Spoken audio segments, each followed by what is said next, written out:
Hello everyone, welcome to my channel and welcome to this new vlog of tea factory and chocolate factory. ये day 1 का ही ऊटी का vlog है, but ये अपने आप में बहुत बड़ा था तो मैंने इसको सेपरेट कर दिया है।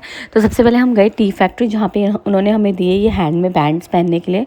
जब हमने पहने थे तब हमें नहीं पता था कि ये बैंड किस लिए, बट इसका जो रीज़न है वो आपको अभी मैं अंदर क्लियर कर दूँगी।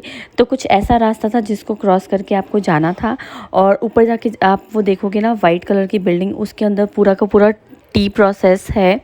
पूरी की पूरी मशीनरी मैं आपको दिखाऊंगी आगे कि कैसे टी बनती हुई दिखी। तो ये बाहर का व्यू था। और सबसे पहले जैसे ही आप एंटर करते हो ना अंदर, आपको पूरी की पूरी हिस्ट्री दिखेगी टी की। यानी कि टी जो ओरिजिनेट हुई थी 5000 ईयर्स अगो, पहले टी बनी थी।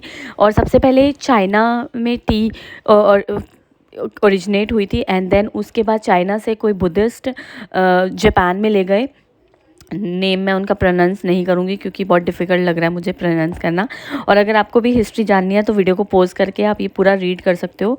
सब कुछ अच्छे से विजिबल है, आप देख सकते हो। ये ऐसे धीरे धीरे करके टी जो है इवॉल्व हुई है, एंड देन टी की पूरी हिस्ट्री जो है ये सब दिखा रखा था आपको कि कैसे टी जो है वो हमारे ओरिजिनेट होकर आई है।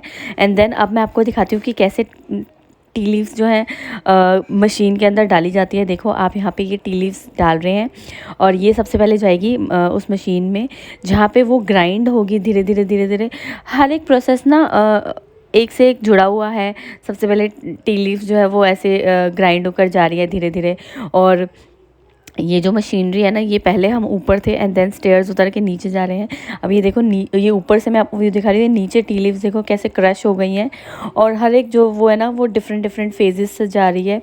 और ऐसे ही डिफरेंट डिफरेंट फेजेस से जाके फिर ये एक फर्नेस में जाएगी अंदर, जिससे ये प्रॉपर जो है वो टी की उसमें आ जाएगी। जैसे टी होती है हमारी चाय पत्ती, उसमें आ जाएगी। एंड देन उसके बाद भी ये बहुत फिल्ट्रेशन के बाद जो है प्रोसेस होती है, गो थ्रू होती है। बहुत ज़्यादा फ़िल्टर्स लगे हुए हैं। फ़िल्टर होने के बाद जो एंड में फिर आपको दिखेगी वो पैकेजिंग होती हुई। पहले बड़े बड़े उसमें डाली जाती है, एंड देन इसके पैकेट्स बनाए जाते हैं। ये देखो उसके बाद भी कैसे ना पूरा एकदम प्रोसेस है। और ये देखो यहाँ पे ये पैकेट्स जो है पैक हो रहे हैं, कैसे ये भी मशीन में से पैक होकर आ रहे हैं। और ये था पूरा का पूरा टी का प्रोसेस। और ये देखो सारी के सारी, और इनके पास ना बहुत ह्यूज वैरायटी ऑफ टी है। और जैसे आप नीचे आते हो ना, देखो ये लोग यहाँ पे टी सर्व कर रहे हैं। और जो मैंने यहाँ पे टी पी ना, बहुत अमेजिंग थी। ऐसी टी मतलब आज तक कभी पी नहीं है। और फिर मैंने भैया से पूछा कि ये कौन सी टी है। और अब जो ये बैंड थे ना, यहाँ पे आप देख सकते हो अलग अलग वैरायटी के। तो जैसे ही आप कुछ परचेज़ करते हो ना, तो आपका जो बैंड है वो स्कैन होता है, उसके अकॉर्डिंग ये जो ना जो वो लेते हैं, परचेजिंग ऑफर्स लेते हैं। उस बैंड के थ्रू ना ये ऑर्डर्स लेते हैं, और वो स्लिप्स दे देते हैं आपको। और जब आप फिर उसके बाद स्लिप देके आप ले सकते हो। देन ये आ गया है चॉकलेट फैक्ट्री। तो यहाँ पे बहुत वैरायटी की चॉकलेट्स थी, बहुत वैरायटी की। जो मुझे एक पॉइंट लगा ना, वर्स्ट पॉइंट, वो ये था कि ये लोग टेस्ट नहीं करा रहे थे। और बट बिना टेस्ट करे हमने तो परचेज़ कर ली, क्योंकि सुना था ऊटी की चॉकलेट्स बहुत अमेजिंग होती है। और ये था बाहर निकलने का व्यू, बहुत अमेजिंग व्यू था। बट आपको बता दूं कि अगर आप भी ऊटी जा रहे हो तो प्लीज़ ऊटी की चॉकलेट्स मत लेके आना। मेरा वर्स्ट एक्सपीरियंस था ऊटी की चॉकलेट्स के साथ। हमने ना कुर्ग में भी चॉकलेट्स ट्राई करी थी, तो कुर्ग की चॉकलेट बहुत टेस्टी थी। बट जस्ट बिकॉज हमने ऊटी की चॉकलेट्स लेनी थी, इसलिए हमने कुर्ग की चॉकलेट्स पे ज़्यादा फोकस नहीं किया, थोड़ी सी ही ली थी। बट मुझे बाद में रिग्रेट हुआ कि यार कुर्ग की चॉकलेट ज़्यादा अच्छी थी और ऊटी की नहीं। तो आप भी ऊटी की चॉकलेट्स मत परचेज़ करना, बहुत बेकार थी। जो उनके अंदर आमंड्स और वो डले डले हुए थे ना, वो बिल्कुल बेकार थे। देन उसके बाद हम गए बोटानिकल गार्डन, और यहाँ पे आपको सबसे पहले टिकट परचेज़ करनी है अपने लिए। टाइमिंग्स आप देख सकते हो, वहाँ पे मेंशन किया हुआ है। और यहाँ पे ना आपको अलग अलग टाइप के फ्लावर्स और सब कुछ दिख जाएंगे। लोटस की मैंने इतनी वैरायटी देखी ना इस गार्डन में, बहुत ज़्यादा लोटस फ्लावर की। आज तक सिर्फ पिंक लोटस फ्लावर देखा था। और ये ना पूरा मैप बना हुआ है, और ये बहुत ह्यूज था बोटानिकल गार्डन। यहाँ पे ये देखो पूरा सा पार्क बना हुआ है। पार्क नहीं है, यहाँ पे भी फ्लावर्स वगैरह लगे हुए हैं, बट यहाँ पे लोग जो है बैठकर एंजॉय कर रहे थे। और हमने यहाँ पे रील्स एंजॉय करी हैं। तो अगर आप मुझे इंस्टाग्राम पे फॉलो नहीं करते हो ना, तो इंस्टाग्राम पे फॉलो कर लेना ऐसी यहाँ की रील्स देखने के लिए। मेरी इंस्टा आईडी है neha.2206aroda@gmail.com।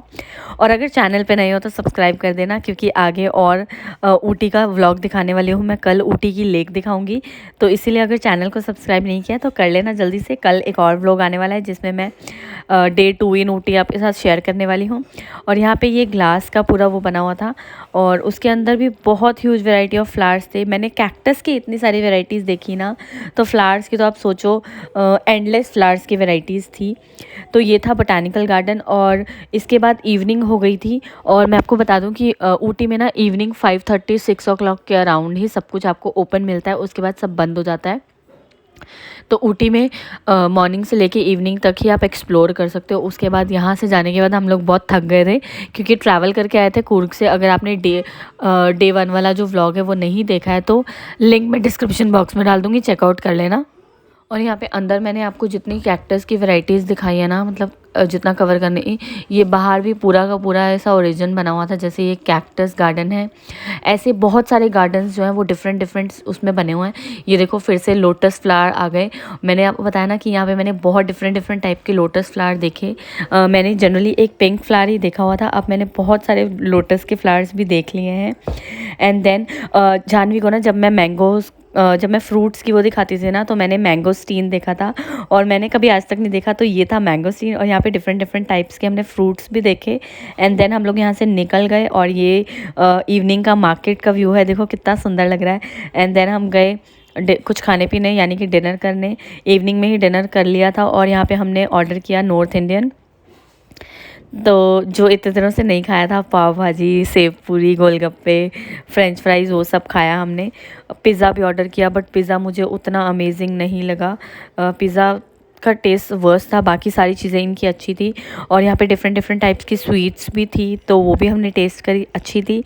कुर्ग में ना एक जगह पे हमने जलेबी टेस्ट करी थी, बिल्कुल ही बेकार जलेबी थी यार, पता नहीं कैसा टेस्ट था। और या that is it for this vlog. Day 2 का व्लॉग मैं कल डालने वाली हूँ, वो चेकआउट कर लेना। अभी तक के लिए यही है आज का vlog. Till then take care, bye bye, see you in my next vlogs, see you.